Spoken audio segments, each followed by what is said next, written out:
Puerto Rico has been fighting for freedom for over 125 years. Here's what the U.S. doesn't want you to know. Puerto Rico was a colony of the Spanish Empire for centuries, but in 1898, a little over a week after Puerto Rico began operating a new but semi-independent government, the United States invaded the island as part of the Spanish-American War. Taking control since we saw it as strategically valuable for military purposes and for expanding our imperial influence in Latin America. We then set up a military government, half of which was made up of Americans, so U.S. businesses could be prioritized over the public good, and after seizing thousands of acres from small native farmers, the military built several installations which were used for decades of naval exercises, leading to environmental contamination and significantly higher cancer rates for those living nearby. Eventually, a civilian government was established, all of which was appointed by the U.S. president. In 1917, Puerto Ricans were granted U.S. citizenship with no voting rights, but they were eligible to be drafted to serve in World War I. In 1937, an unarmed protest against U.S. rule resulted in the killing of 19 Puerto Ricans at the hands of their police force, which we controlled. In 1950, when nationalists revolting against what they viewed as a new colonial constitution, we deployed 4,000 troops, 10 fighter planes, and several 500-pound bombs, destroying neighborhoods, killing and wounding dozens, as well as imprisoning and torturing anyone supporting the revolt.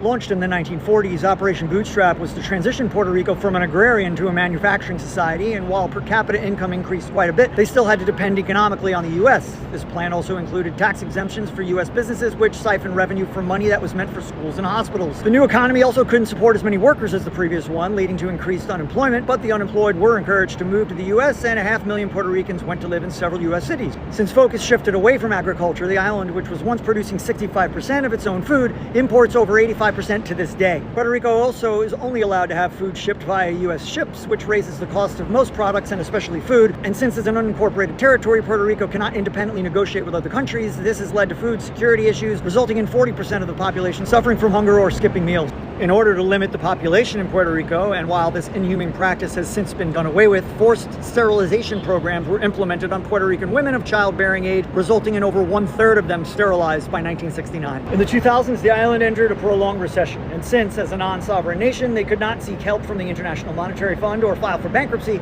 we implemented the PROMESA law, establishing a 7-member board appointed by the president to oversee debt restructuring and fiscal planning, with no input from Puerto Ricans on their own economic direction. Since Puerto Rico is highly susceptible to natural disasters, and since the U.S. government's response has been slow and inadequate, there have been prolonged humanitarian crises. And as recently as 2017, after Hurricane Maria, which claimed over 4,000 lives, the U.S. military took over a week to arrive, and the USS Comfort over a month to dock.